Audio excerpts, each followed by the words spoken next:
ఫిబ్రవరి 12వ తేదీన జీవము గల దేవుని మాటలు. మార్కు సువార్త 10వ అధ్యాయం 1వ వచనం నుంచి 9వ వచనం వరకు.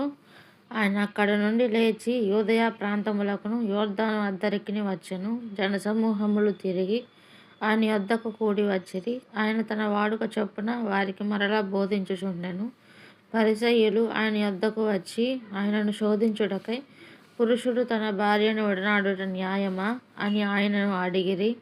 అందుకైన మోషే మీకేమి ఆజ్ఞాపించినని వారిని అడిగాను. వారు పరిత్యాగ పత్రిక వ్రాయించి ఆమెను విడనాడవలనని మోషే సెలవిచ్చెను అని చెప్పగా, యేసు మీ హృదయ కాఠిన్యమును బట్టి అతడు ఈ ఆజ్ఞను మీకు రాసి ఇచ్చెను గాని, సృష్ట్యాది నుండి దేవుడు వారిని పురుషునిగాను స్త్రీనిగాను కలుగజేసెను. ఈ హేతువు చేత పురుషుడు తన తల్లిదండ్రులను విడిచి పెట్టి తన భార్యను హత్తుకొనును, వారిద్దరు ఏక శరీరమై ఉందురు.